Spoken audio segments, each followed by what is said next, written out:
Tu és digno de tudo, Pai, pois tudo vem de Ti e tudo é para Ti. Tua é a glória. Mais uma vez. Tu és digno de tudo, só Tu és Senhor. Tu és digno de tudo, pois tudo vem de Ti e tudo é para Ti. Tua é a glória. Nosso Deus e Pai querido, nós reconhecemos que não somos nada sem o Senhor, Pai. Meu Deus, obrigado pelo ar que respiramos, obrigado, Pai, pela vida, pelo dom da vida. Obrigado pelo cuidado do Senhor conosco, Pai, que são nos mínimos detalhes, Pai. Obrigado por todos os dias trazer a provisão e a proteção para cada um de nós, Pai.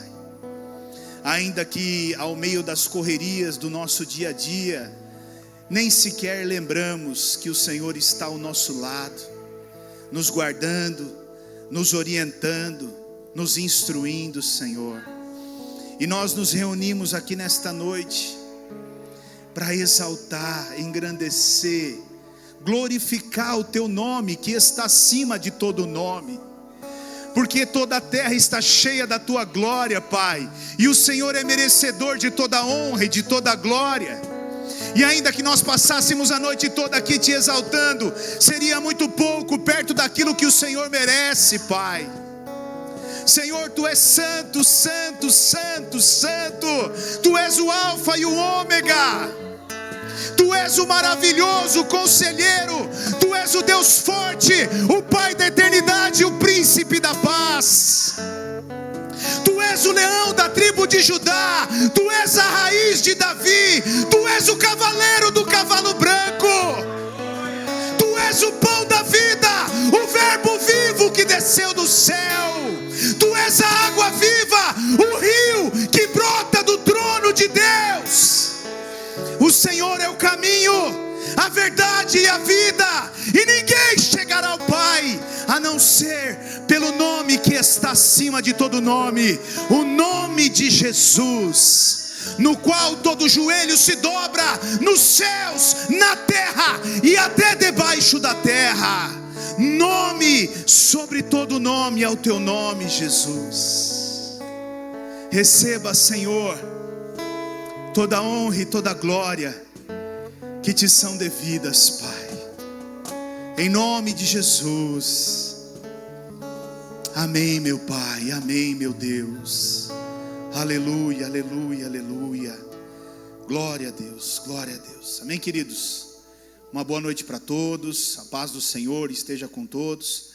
Podem se assentar. Glória a Deus. Deixa eu só me organizar aqui.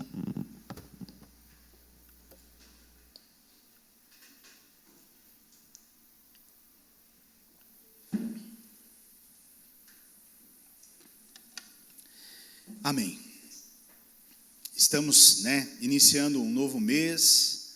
Vamos falar sobre um novo tema, embora esse novo tema nós vamos tratar dele no sábado, no culto de sábado, Porque às quartas-feiras nós queremos trabalhar a visão que Deus tem colocado no meu coração, amém?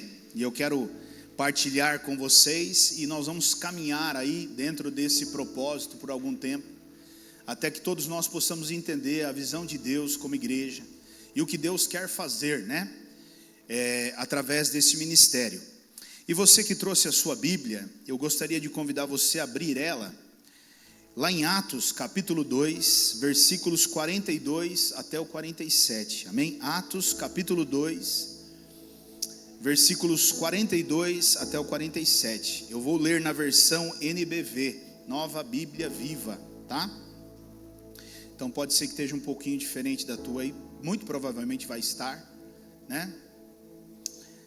E também pode ser até que esteja um pouquinho diferente do programa que a gente usa aqui na igreja, nessa versão que eu tenho aqui, tá? Mas a palavra de Deus, ela diz assim, ó: e todos continuavam firmes no ensino dos apóstolos, na comunhão, no partir do pão e nas orações. Em todos eles havia um profundo respeito, e os apóstolos faziam muitas maravilhas e sinais. Todos os que criam estavam juntos e unidos, e tinham tudo em comum.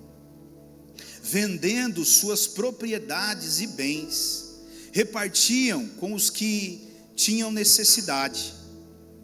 Versículo 46: todos os dias eles adoravam juntos no templo e reuniam-se nas casas para o partir do pão e participar das suas refeições com grande alegria e gratidão. Louvando a Deus, todo o povo tinha simpatia por eles, e cada dia o Senhor acrescentava à igreja todos os que estavam sendo salvos. Amém? Até aqui. Por favor, feche os teus olhos, vamos orar, vamos buscar ao Senhor. Querido Deus, esta obra é tua, somente tua. O Senhor é o supremo pastor, e eu o reconheço como supremo pastor sobre a minha vida. Reconheço que o Senhor me colocou como um subpastor abaixo da tua autoridade, e juntos nós precisamos trabalhar neste lugar. Então eu peço ao Senhor que através do teu Espírito Santo nesta noite, o Senhor possa me usar como instrumento nas tuas mãos, o Senhor possa colocar as palavras certas na minha boca, o Senhor possa testificar cada uma dessas palavras ao coração dos teus filhos. Meu Deus, que toda a escama que tenha nos olhos, que toda a surdez que possa haver nos ouvidos espirituais, elas caiam por terra agora em nome de Jesus, para que a igreja do Senhor venha entender o plano e o propósito do Senhor. Pai, o que eu posso fazer é ministrar a palavra, mas toda a obra perfeita é tua, e eu conto com a ajuda do Senhor, reconhecendo em primeiro lugar o quanto eu sou pequeno, e o quanto o Senhor é grande, e o quanto eu preciso do Senhor. Então que neste momento cale-se a voz do Rogério e fale-se a voz de Deus neste lugar, e que os corações, ao ouvirem essas palavras, sejam aquecidos, incendiados, Pai, para viverem o que o Senhor tem para cada um deles, Pai. Assim eu oro, agradecido, em nome de Jesus. Amém, Deus, amém, Pai. Glória a Deus. Queridos, eu havia dito a semana passada que nós iríamos trabalhar nos cultos de quarta-feira, focados na visão do que Deus colocou no meu coração, que é o Evangelho no lar. Deus, Ele colocou dentro do meu coração essa visão, e eu quero trabalhar um pouquinho dentro dessa visão com vocês, né? Mas antes de nós nos aprofundarmos um pouco mais nesse assunto que eu quero falar nessa noite, eu gostaria de destacar, né, algo muito importante, principalmente para aqueles que estão chegando agora na igreja, né? Muitas pessoas novas chegando na igreja, e talvez elas não saibam ainda, mas quando Deus me chamou para iniciar esse ministério, foram exatamente essas palavras que Deus falou comigo, exatamente essas palavras, tá? Atos capítulo 2, versículo 42 até o versículo 47, foi exatamente isso que Deus falou no meu coração, quando Deus falou comigo: filho, eu tenho algo para você fazer. E eu pedi então para Deus uma palavra rema, né? Uma palavra revelada. Eu falei: então Deus, fala comigo, o que o Senhor quer que seja feito, como o Senhor quer que seja feito, eu preciso de uma palavra. E Deus me deu essa palavra. Então esse ministério, a comunidade cristã Primeira Aliança, ela está sendo construída sobre essa base bíblica. Eu não estou dizendo que ela está pronta, eu estou dizendo que ela está num processo de construção. Nós estamos dia a dia construindo e edificando. Mas uma coisa que você e eu precisamos entender é que a base já está estabelecida, Deus já estabeleceu, e é essa base. A visão da nossa igreja é essa visão, o objetivo da nossa igreja é esse objetivo, o propósito da nossa igreja é esse propósito, não foge disso. E é isso que nós precisamos começar a entender como igreja. Da onde você tirou isso, pastor? Não foi da onde eu tirei, foi o que Deus falou comigo no dia em que Ele me chamou para fazer o que era para ser feito, amém? E esses versículos são rema, são base dessa igreja, e que você possa guardá-los no seu coração, e procurar sempre meditar neles, porque essa é a estrutura desta igreja, e sempre será, e não mudará, amém? Então, como eu havia dito, nós vamos usar as nossas quartas-feiras para falar um pouco mais sobre esse projeto, o Evangelho no Lar, porque ele é um projeto que ainda eu vejo que a igreja não o entendeu, ela não compreendeu esse projeto, e por isso eu quero gastar tempo, primeiro, para inculcar em você a importância do Evangelho no Lar, e segundo, para que você comece a viver o Evangelho no Lar. Mas eu não quero fazer isso com argumentos meus, eu quero fazer isso usando a própria palavra de Deus. Mas antes de nós entrarmos na própria palavra de Deus, o que é o Evangelho no Lar? O que é o Evangelho no Lar? Então vamos entender um pouquinho o que é o Evangelho no Lar. O Evangelho no Lar, para algumas pessoas, são os pequenos grupos. O Evangelho no Lar, para algumas outras pessoas, pode também ser chamado grupos familiares, onde as pessoas se reúnem ali numa casa e partilham a palavra. Para outros lugares, o nome é diferente. Em alguns lugares, eles denominam isso como célula. Uma célula, essa é a palavra, célula. Então, o que é uma célula? É um pequeno grupo. O que é uma célula? Também é uma reunião familiar, amém?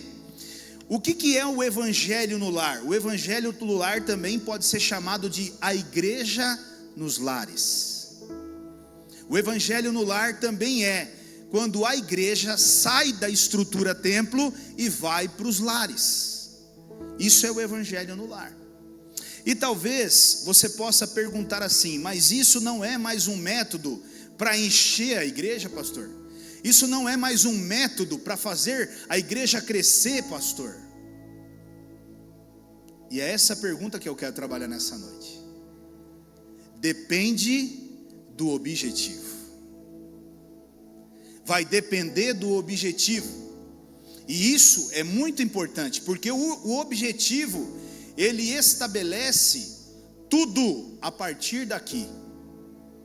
Então veja, na maioria dos casos, na grande maioria dos casos, os pequenos grupos têm sim o objetivo de crescer, de crescimento. Na verdade, na maioria dos casos, eles têm como objetivo o evangelismo e, por consequência, o crescimento. É natural. Aliás, queridos, nós precisamos entender como igreja que um dos propósitos da igreja é sim e sempre será o crescimento. Uma igreja que não cresce, não ganha almas, não ganha vidas, e ela perde o seu propósito. Então a igreja, ela não pode deixar de crescer, ela não pode deixar de se desenvolver, mas existe uma forma para isso. Mas a igreja não pode perder o seu propósito, que é o crescimento.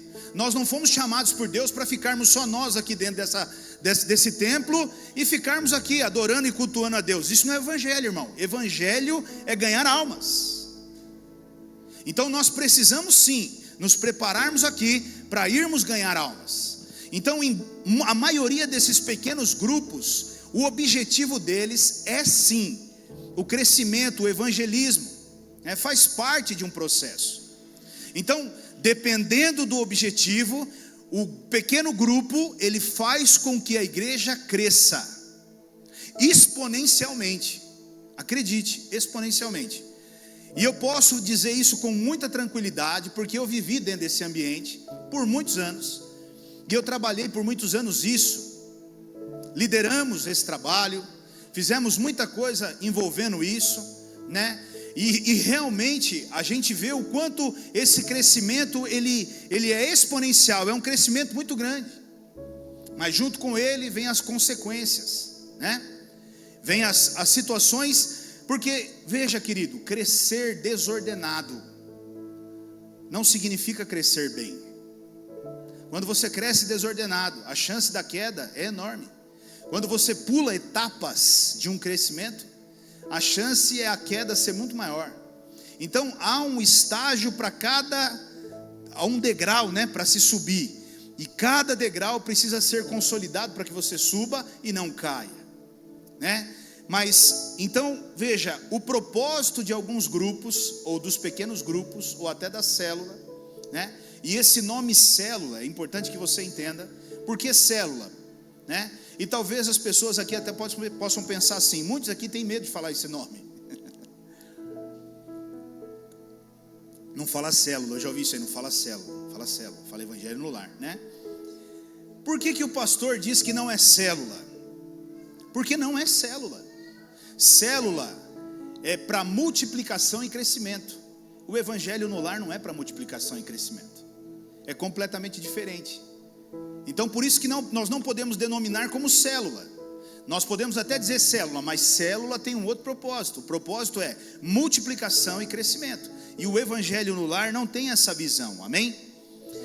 Então esse crescimento, eu vejo que ele precisa acontecer de duas formas. A primeira delas, adequada, e a segunda delas, ordenada. A igreja precisa crescer de forma adequada e ordenada.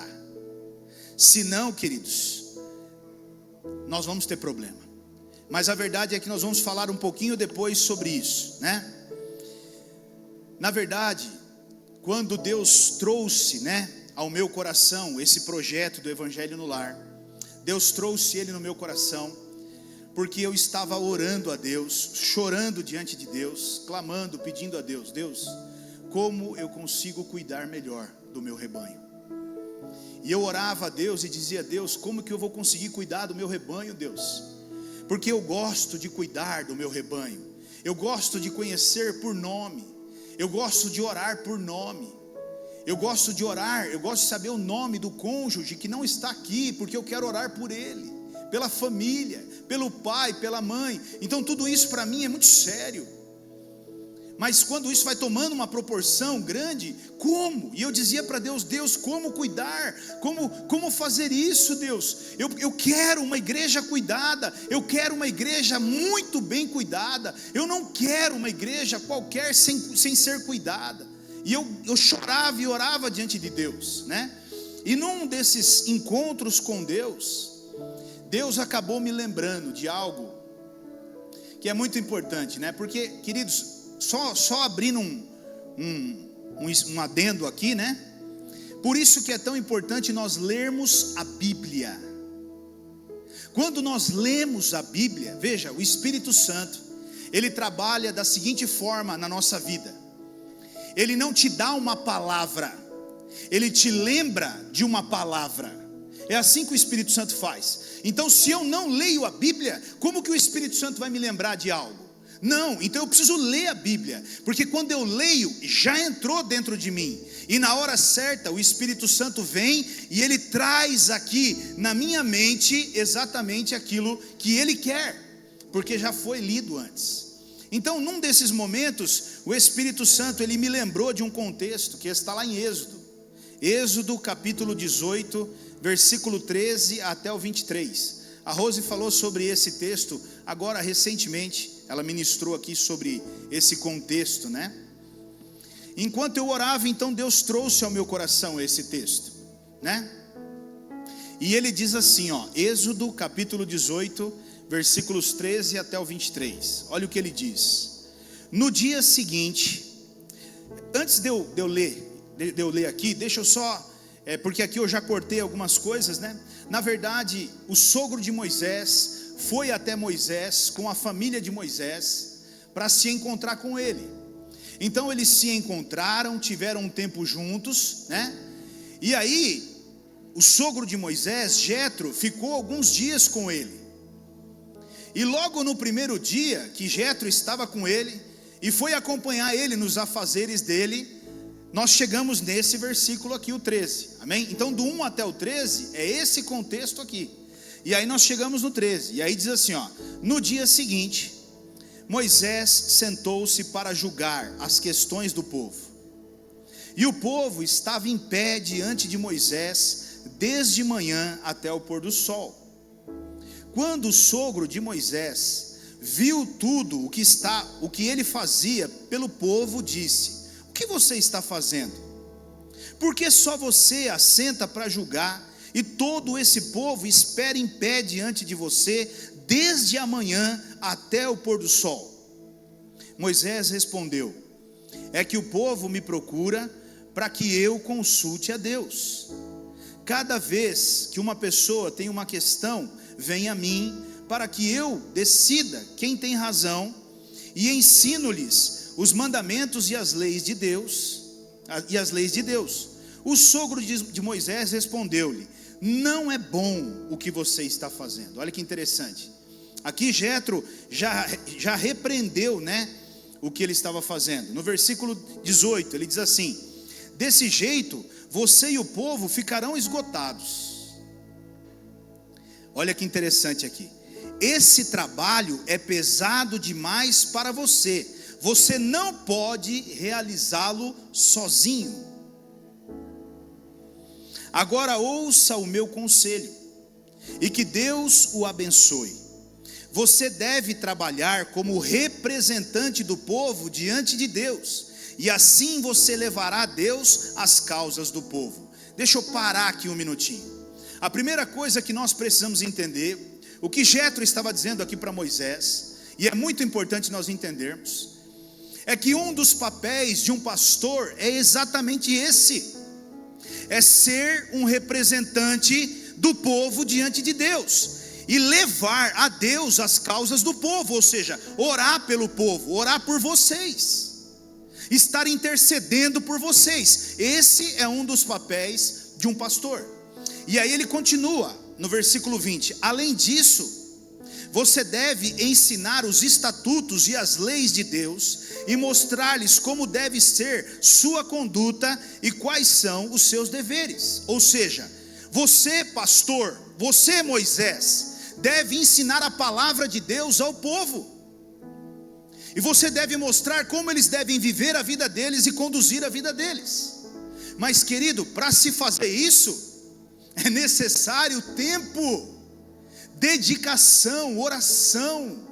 Não se prega uma palavra de Deus, porque a palavra de Deus não é uma palestra. Eu não estou vindo aqui trazer um assunto secular. Não, eu estou vindo trazer um recado de Deus para a igreja de Deus. Eu sou um porta-voz de Deus aqui, e eu não posso falar algo do Rogério, eu preciso falar algo de Deus. E para se falar algo de Deus, é necessário ouvir Deus, estar na presença de Deus, receber a palavra de Deus. Mas como? O que Jetro estava dizendo para ele é: como que você vai ensinar os estatutos? Como que você vai ensinar tudo isso para eles, se você não sai dessa cadeira e fica o dia inteiro aí, resolvendo questões e questões do povo? Olha que interessante isso. No versículo 21, aí ele dá o conselho, ele diz assim: mas você deve escolher dentre o povo homens capazes, tementes a Deus, amantes da verdade e inimigos da avareza. Uns serão responsáveis por 1000 pessoas, outros por 100, outros por 50 e outros responsáveis por 10 pessoas. E eles julgarão o povo em todo o tempo. Olha que interessante. Aqui Jetro já está dizendo para ele: você separa em pequenos grupos E esses pequenos grupos vão se resolvendo entre eles, vão conversando, vão alinhando. O líder que está ali preparado vai trazendo as primeiras soluções, e aí ainda ele continua, e ele diz assim, no versículo 22, eles julgarão o povo em todo o tempo, trarão a você apenas as questões mais graves, todas as causas mais simples eles mesmos resolverão. Com isso a sua carga ficará mais leve. Na verdade, eles estarão ajudando você a levar a carga. Se você aceitar a minha proposta e Deus a aprovar, você poderá suportar o peso do trabalho e todo esse povo voltará para casa em paz. Veja, aqui está a resposta do porquê é que nós precisamos do evangelho no lar. Nós precisamos do evangelho no lar para que todo o povo de Deus seja cuidado. Mas o povo de Deus não precisa ser cuidado por apenas um homem ou por apenas uma mulher, porque existem muitas pessoas dentro da igreja capacitadas por Deus também para fazer isso. E quando você divide essa carga, é mais fácil de você suportar tudo isso. E você pode dizer assim: pastor, mas ainda nós não somos uma igreja tão grande. Pois é, mas se eu não começar agora a implantar essa visão, quando nós formos grande, não dá mais. Você começa desde pequeno a ensinar no caminho que deve andar, porque a hora que ele crescer, o caminho já está estabelecido. Agora ensinar depois de grande é muito difícil. Eu vi uma igreja fazendo isso no meio do caminho, e o quanto de transtorno isso causou. Eu participei disso. Então veja, desde muito cedo nós precisamos aprender a viver nisso, né?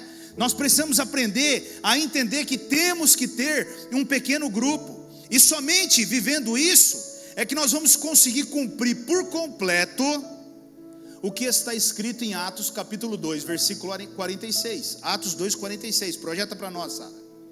Porque nós não estamos vivendo isso ainda, queridos, e é uma palavra de Deus para nós. Atos 2, 46.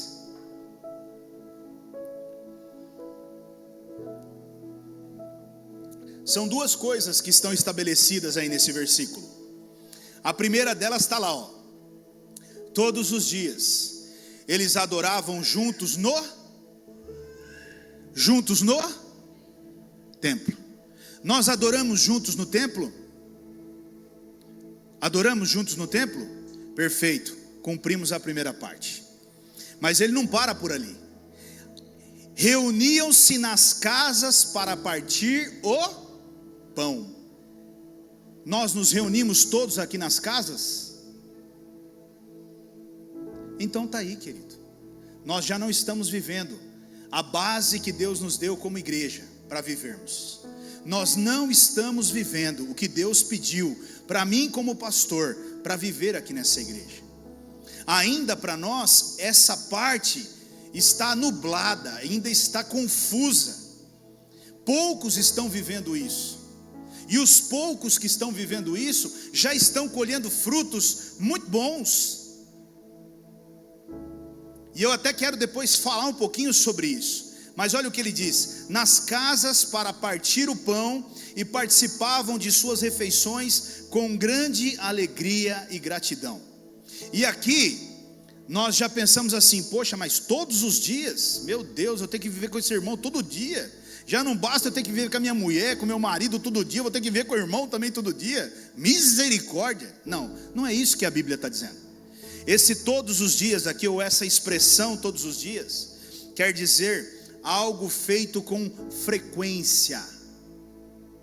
É isso que está dizendo. Algo que é feito com frequência, ou algo que é feito com constância. Sabe, semanalmente, mensalmente, é uma prática que era a base daquela igreja primitiva, daquela igreja que nasceu após o Pentecostes, movida pelo Espírito Santo. Constantemente eles se reuniam nos lares para partirem o pão, ou seja, E o que é o pão, pastor? O pão é o pão literal, comida, pão, rau. Isso, diga glória a Deus. Porque crente, irmão, crente, né? Crente parte o pão e parte com força, né? Eita glória, agora chegou a hora de partir o pão, aleluia, né? Agora nós vamos partilhar a palavra. Pastor, glória a Deus. Mas na hora do partir o pão, aleluia, até um glória a Deus, né? Então veja, partir o pão, e esse pão aqui é o pão literal mesmo, a comunhão entre os irmãos, fazerem refeições juntos. Pastor, por que fazer refeição junto? Porque uma refeição junto gera intimidade. É na mesa que a intimidade acontece. É na mesa que as coisas são abertas. É na mesa que nós nos sentimos parte de algo, ou parte de uma família. Por isso que tem que haver comunhão. Mas também tem que haver o partir o pão. E o que é o partir o pão? A palavra de Deus.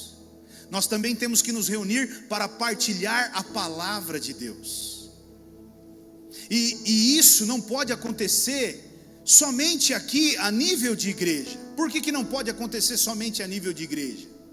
Porque aqui eu falo e você ouve. E se eu tivesse que fazer uma abertura aqui para todo mundo falar também, não tinha fim. Mas quando você vai para um pequeno grupo, lá você pode fazer perguntas, tirar dúvidas, você pode trocar ideias, coisas que você está ouvindo aqui, que você gostaria de saber, mas você não sabe, e está tudo bem, pontos de vista diferentes, e é lá dentro daquele pequeno grupo, que você vai sentar com os seus, e vai partilhar. Puxa, eu estava ouvindo e tal, e meu Deus, o pastor falou aquele dia, e o fulano pregou aquele dia, e falou comigo sobre isso, e eu queria partilhar essa mensagem. É ali aonde a gente vai trocar ideias, né? Pastor, por que tem que ser pequenos grupos? Porque senão nós continuávamos com a igreja. Simples assim, irmãos. Quem tem coragem de abrir uma situação para 25 pessoas? É difícil. Mas se você tiver 4, muda completamente. Você vai criando um ambiente de unidade, né? De intimidade. E você vai tendo cada vez mais essa intimidade, e você vai abrindo. E querido, escute bem, sem essa prática do evangelho no lar, nós não conseguimos cuidar bem das nossas ovelhas, do nosso rebanho. Eu não consigo cuidar bem do meu rebanho. E se tem uma coisa que me machuca, se tem uma coisa que me fere, é isso. É não saber como está fulano. É não saber como está ciclano. E acredite, todos os dias isso passa pela minha cabeça.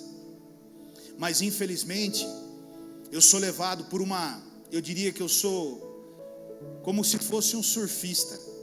Eu acordo pela manhã e vem a onda, e a hora que a onda vem, ela vai levando, irmãos.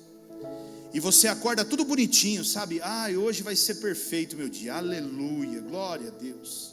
Você ora ali, você fala assim, nossa, hoje, aí a onda vem, e ela vai te empurrando, ela vai te empurrando, ela vai te empurrando, ela vai te empurrando, e você vai olhando. 6 horas da tarde, 7 horas, 8 horas, 9 horas, 10 horas, 11 horas, meia-noite. No meio do dia, você pensa assim, meu Deus, e fulano, como é que está fulano? Jesus, ele veio aqui agora, eu não vi fulano na igreja, meu Deus, como é que está? E aquela coisa, eu preciso mandar uma mensagem para ele. Aí no dia seguinte, você já escreve lá, coloca lembrete, mandar uma mensagem para o João, mandar uma mensagem para o Pedro, para a Maria, isso, glória a Deus, aleluia. No dia seguinte a onda volta de novo, irmão. Só que é uma outra onda agora, é outras situações, e tome-lhe de novo, empurrando você na parede. E você fica ali, meu Deus, como pode, Senhor? E é exatamente isso que acontece. Fora, eu estou dizendo para você, toda a burocracia. E acredite, talvez na cabeça de algumas pessoas ainda passe exatamente esse pensamento: pastor não faz nada. Eu queria ser pastor, porque pastor não faz nada. Meu irmão, venha ser, mas venha mesmo, fique aqui, pegue o meu lugar uns 2 dias, E depois nós conversamos. Se você não vai chutar tudo e largar em cima da mesa ali o seu lugar e falar, você está louco? Para. Irmãos, é muito desafiador. Então não tem jeito. Agora, por que eu estou dizendo isso?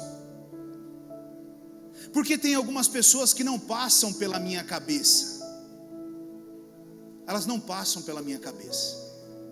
Eu não me preocupo com elas. Eu oro somente por elas. Mas eu não preciso me preocupar com elas. Sabe por que eu não preciso me preocupar com elas? Porque eu sei que tem alguém que já está se preocupando com elas. Eu não preciso ficar mandando mensagem. Você está bem? Você não pecou não, né? Está tudo certo aí? Você está em Cristo mesmo? Está orando? Tal, aquela coisa toda? Não preciso, porque tem alguém fazendo isso. Mas está pertinho ali, ó. Está junto, do ladinho, cuidando. E como é bom isso. Como é bom. Eu tenho o pessoal lá em cima do cafezal, que fica lá com o Tonico e a Sueli. Eu tenho o pessoal do César com a Lia. Irmãos, são pessoas que, olha, se eles dependessem de mim para estarem na igreja, eles não estariam. E eu não vou mentir para você, eles não estariam. Porque eu não conseguiria chegar até eles. E eu não conseguiria mesmo. Porque os dias que eu tenho livre, tá? Livre, entenda o livre aí, né? Eu tenho mais 2 congregações, uma em Votorantim e uma em Francisco Morato, que eu preciso estar lá também nos 2 lugares. E os dias que eu tenho livres da semana à noite aqui na igreja, é olhar na agenda e tá ali, ó, tá. Tudo agendado já. Plau. Eu só vou recebendo fotinho da Sueli com atualização, entendeu? E atualização. Toma atualização aí, pastor. E não é assim, irmãos. Boa noite, tudo bem? O que você tem? Estou com dor no pé, pastor. Toma tal, tchau, vai embora. Seria maravilhoso se fosse. Mas não é por mim. Às vezes o cara chega com um caminhão gigantesco e joga em cima da mesa assim, ó, descarregou ele lá. E aí? Querido, eu vou orar por você. Glória a Deus, amém. Vamos orar então. Pai, em nome de Jesus, abençoe esse irmão. Tchau, querido, pode ir embora, viu? Não é assim que funciona. Irmãos, tem hora que é desafiador. Então eu não conseguiria de maneira alguma chegar, estar perto dessas pessoas. E hoje eu vejo eles trabalhando, fazendo a obra de Deus. Eu recebo alguns vídeos deles lá, e a coisa acontecendo. E eles estão sendo cuidados e pastoreados por aquelas pessoas que estão ali orando e se preocupando com eles, com a saúde espiritual de cada um deles. E como isso é bom, como isso faz deles uma família lá em cima. E é uma família mesmo. O problema de um é o problema de todos. E eles juntos vão se resolvendo ali e vão ajustando as coisas. Então veja, sem a prática do evangelho no lar, nós não vamos conseguir cuidar bem. Então você quer dizer, pastor, que você não está preocupado com o crescimento dessa igreja? A única coisa que não me preocupa é o crescimento dessa igreja, irmãos. Eu estou pouco preocupado com o crescimento dessa igreja, mas eu estou muito preocupado com que cada uma das pessoas aqui dentro sejam cuidadas de verdade. Cuidadas. Elas tenham aonde se apoiar, pessoas nas quais elas confiam, estão juntas, caminhando juntas. Se você for perguntar para a Sueli, porque isso acontece hoje, eu estou quase igual a Moisés. Eu queria falar com o pastor, ela vai falar, tá bom, entra na fila. E o Moisésão está sentado na cadeira lá esperando chegar mais um. Quando que eu vou conseguir fazer tudo isso, irmãos? Eu não vou conseguir, querido. Não vai dar. Então nós precisamos entender como igreja a importância disso. Não tem a ver com o Rogério, tem a ver com o próprio Deus. Amém? E agora eu quero dizer para você, por que eu disse que o crescimento, ele tem sua forma adequada e ordenada? Porque, queridos, se nós estivermos vivendo esse cuidado mútuo na igreja, é inevitável o crescimento. Sabe, meu irmão, escute. Tem tantos métodos que são feitos aí para o crescimento. Vamos fazer tal coisa, e vamos fazer porque aqui nós vamos sair, porque não sei o que. Olha, irmãos, acredite, desde quando esse ministério iniciou, nós nunca fizemos um evangelismo no bairro aqui do lado. Nunca saímos entregar um papelzinho: oi, tudo bem? Aqui tem uma igreja, paz do Senhor, tudo bem? Aqui os vizinhos de trás aqui também sabe que tem igreja porque passa aí na frente, alguma coisa do tipo. Nós nunca saímos evangelizar, nós nunca tivemos isso. Aliás, essa igreja, ela viveu por anos dentro de uma chácara fechada sem uma placa. Ninguém nem sabia que ali era uma igreja, né? Ela estava ali fazendo a obra, porque isso é algo que não me preocupa. O crescimento não é algo que queima no meu coração. Por que não queima no meu coração? Porque eu entendo que o crescimento, ele precisa acontecer exatamente como está escrito em Atos 2:47. Projeta lá para nós, Sara, por favor, Atos 2:47. Quando nós estivermos cuidando uns dos outros, olha o que vai acontecer ali, ó. Cada dia o Senhor acrescentava à igreja todos os que estavam sendo salvos. Percebe que não tem esforço humano? Campanha de não sei o que, agora eu tenho uma ideia, essa daqui nós vamos dobrar o tamanho da igreja, agora eu estou com uma outra ideia aqui. Não, irmãos, aqui não tem ideia nenhuma, aqui não tem esforço nenhum do homem. Quando as pessoas ao redor começarem a olhar e verem esse cuidado acontecendo uns com os outros, elas vão dizer: o quê? Isso é uma igreja? Eu quero fazer parte disso. Sabe qual que é o grande problema do crescimento exponencial? É exatamente esse. Você enfia um monte de gente dentro do lugar, mas não tem como cuidar.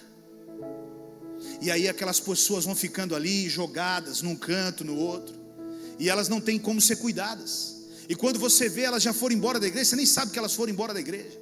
Mas no começo a proposta é outra, a propaganda é outra: vem que eu cuido de você, e vai ser isso, e vai ser aquilo. Mas depois de um tempo não é mais. E o que eu quero que você entenda? Nós não temos que nos preocupar como igreja com crescimento, porque o crescimento o Senhor vai dar. O que nós temos que nos preocupar é em fazer o que o Senhor nos mandou fazer. E o que o Senhor nos mandou fazer? Cuidarmos uns dos outros. Só. Como é bom você estar com problema e alguém se preocupar com você e falar assim: não, o seu problema também é o meu problema, e nós vamos resolver juntos isso. Como é bom, irmãos, como é gostoso você saber que tem pessoas que estão ali intercedendo por você, estão ali junto, lado a lado com você, segurando na sua mão.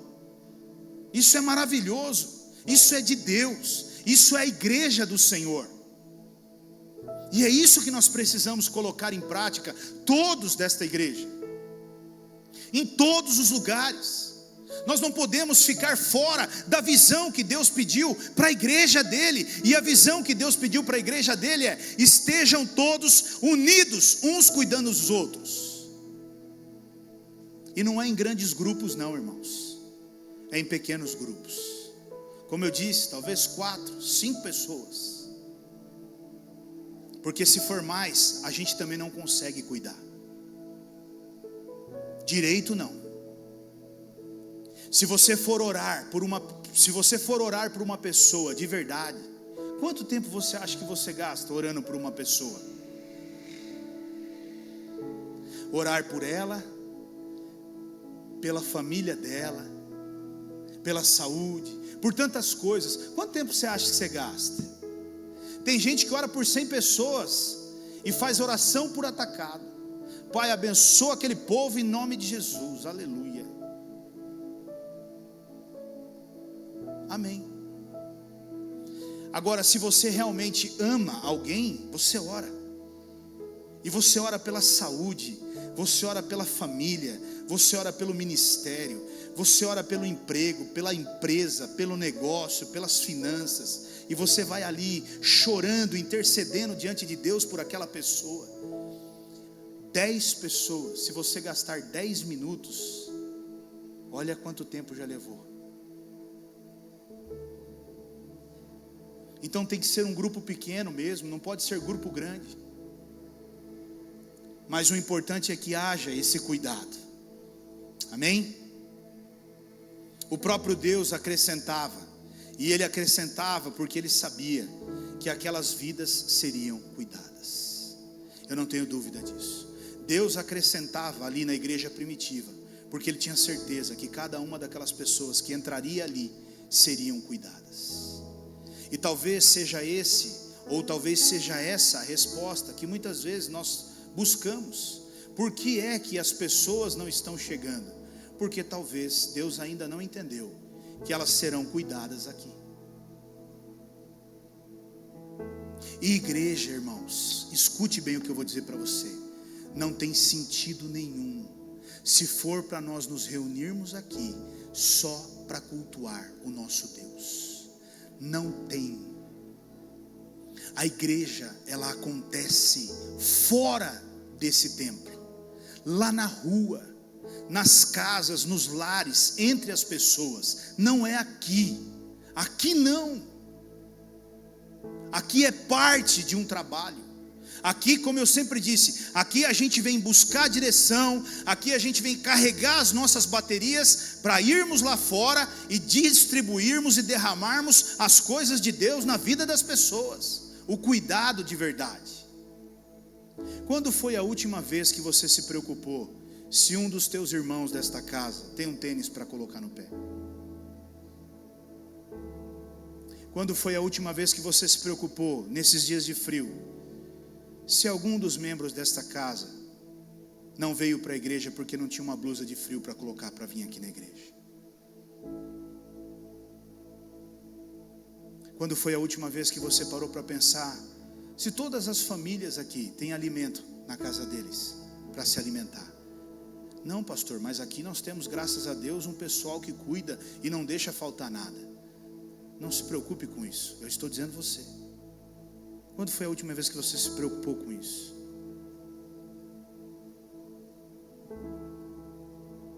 Isso parece loucura, mas para mim é sério. Às vezes nós estamos comendo algo ali e eu penso na minha mente, sabe?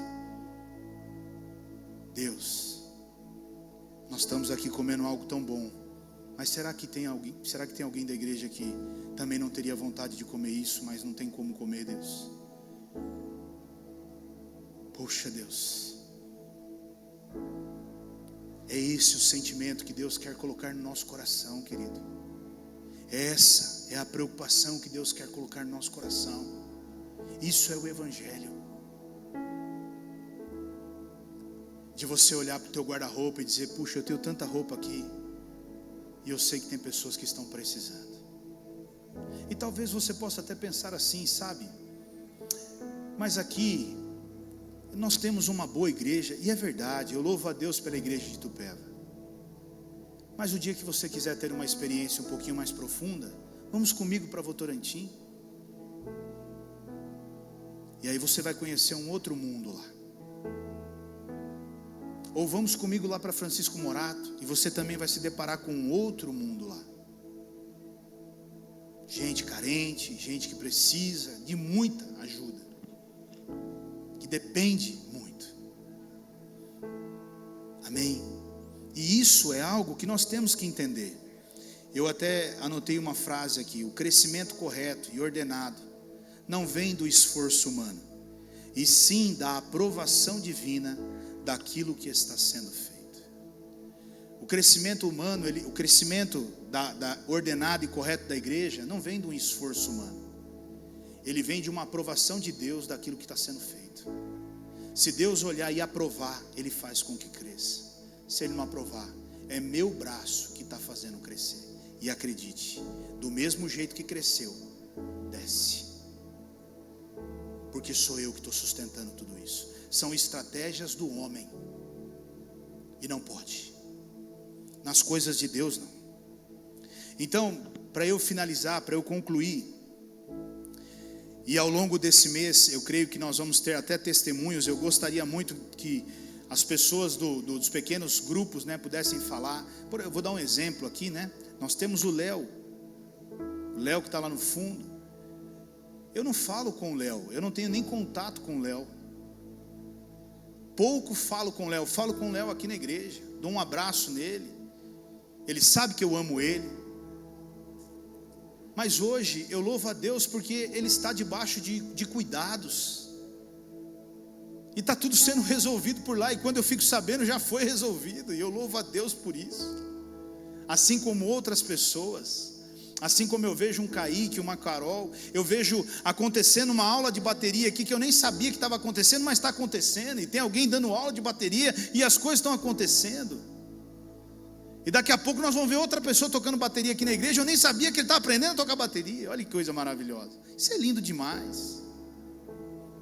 Isso é o reino de Deus em movimento. E é isso que tem que acontecer.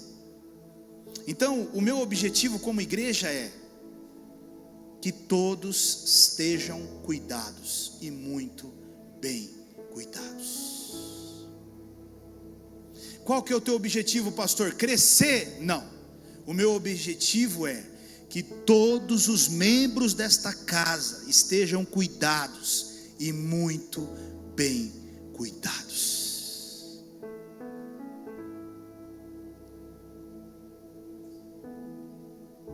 Eu quero dizer algo.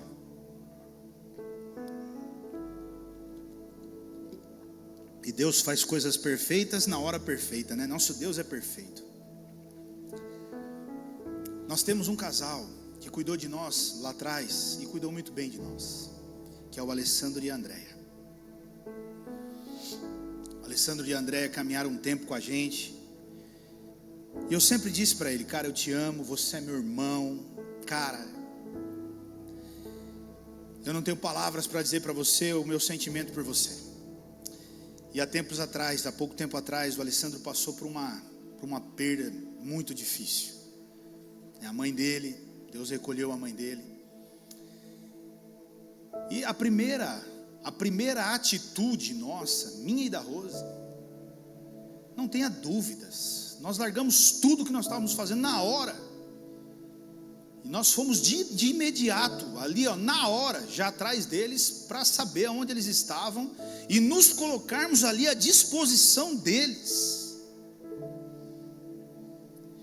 E eu posso acreditar o que passou pelo coração dele a hora que ele nos viu chegando ali.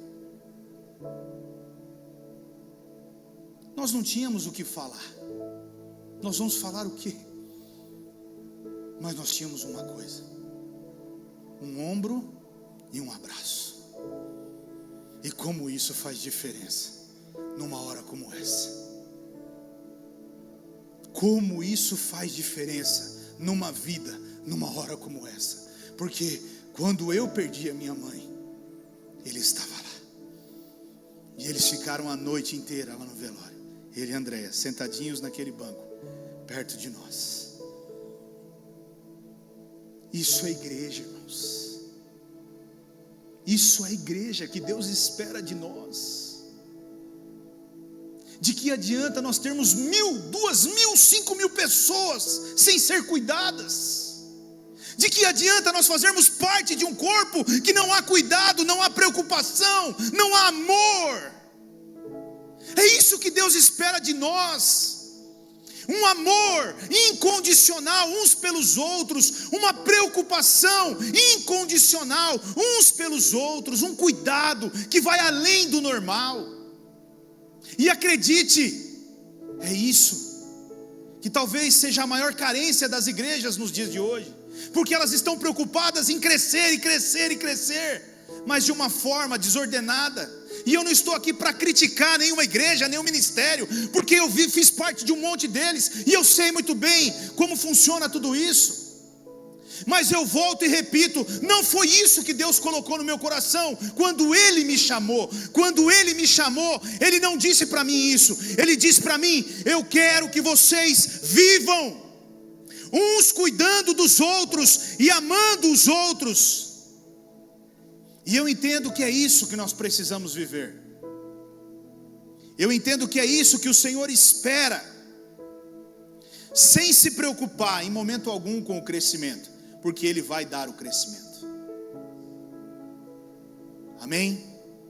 Mas, para nós vivermos tudo isso, só é possível se nós entendermos o que está escrito em Atos capítulo 2, versículo 42. Só é possível se nós entendermos o que está escrito ali. E o que está escrito ali é: e todos continuavam firmes no ensino dos apóstolos, na comunhão, no partir do pão e nas orações. E eu quero destacar aqui a primeira parte deste versículo, que está dizendo ali: e todos continuavam firmes no ensino dos apóstolos. E os apóstolos ali eram simplesmente os pastores, eram pastores. Amém? E na versão A Mensagem, existe uma versão bíblica que se chama A Mensagem. E nessa versão A Mensagem, ela não diz e todos continuavam firmes, mas ela diz e todos passaram a praticar. E tem uma diferença muito grande aí entre continuar firme e praticar. O que aquele povo fazia era praticar o que os apóstolos ensinavam.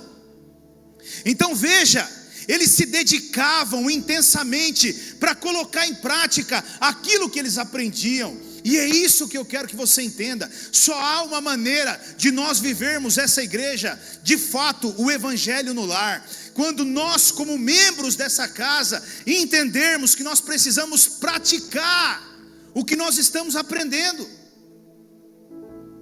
Se não houver essa prática, nós não vamos viver. Se você não decidir praticar o que o seu pastor está te dando como direção, é só uma informação. É só uma informação. A decisão é nossa, é sua, é minha, e eu preciso decidir praticar isso. Se não houver a prática, não saímos do lugar.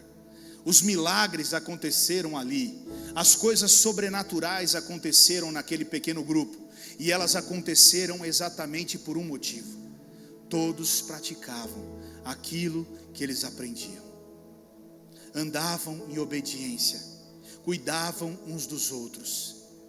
Você quer ver um ambiente onde Deus está? É exatamente um ambiente desse.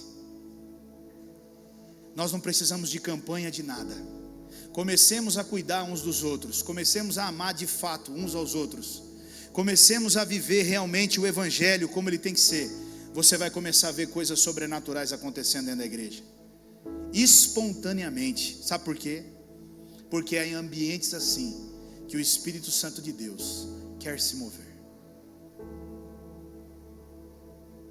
Às vezes nós preparamos tantas coisas e Deus só quer de nós o básico, a começar pela nossa própria casa, a nossa própria família.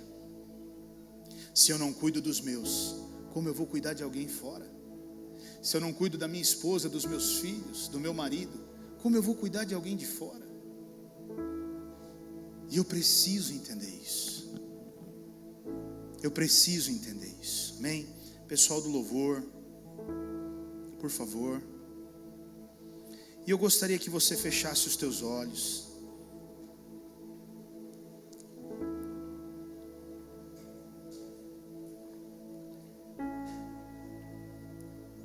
Eu sei que muitas pessoas que estão aqui tiveram experiências negativas com esses pequenos grupos. Talvez você esteja aqui e você possa até dizer aí dentro do teu coração: pastor, mas eu já ouvi isso um dia. Mas sabe, meu irmão, eu creio num Deus poderoso, que está trabalhando de uma maneira poderosa e levantando uma igreja diferente numa cidade, uma igreja com uma visão e com um coração diferente. E Deus está me chamando e está te chamando para vivermos isso na prática. Deus está me chamando e está te chamando para sairmos do comodismo, do conforto da nossa casa. Deus está nos chamando para praticarmos algo simples, que é cuidar do próximo. E para isso você não precisa de teologia, você não precisa ser um grande conhecedor da palavra, você só precisa de uma coisa: vontade, desejo de fazer algo por alguém. Assim como aquele bom samaritano, ao ver aquele homem na beira do caminho, não passar de lado, mas parar e cuidar dele, sem mesmo não conhecer ele. Que nessa noite eu e você possamos ter este coração. Pai, no nome de Jesus, vai falando com a tua igreja, Senhor. Enquanto o ministério de louvor vai ministrando essa canção, vai orando no teu lugar, vai falando com Deus. Fala: Deus, me ajuda, Senhor, me ajuda a ter esse coração, Senhor, me ajuda a ter esse coração que ama o meu próximo, me ajuda, Senhor, a ter esse coração que se preocupa com o meu próximo. Espírito Santo, me ajuda a sair desse comodismo que eu vivo hoje. Vai falando com Ele, Ele está neste lugar, Ele quer tratar comigo e com você, Ele quer fazer uma obra na minha e na sua vida. E Ele está dizendo a mesma coisa que Ele disse em Apocalipse 3:20: eis que estou à porta e bato, se você abrir eu entro, mas se você não abrir não tem como eu entrar. Então nessa noite que eu e você possamos abrir a porta do nosso coração, para que o Espírito Santo de Deus possa entrar. Vá falando com Ele.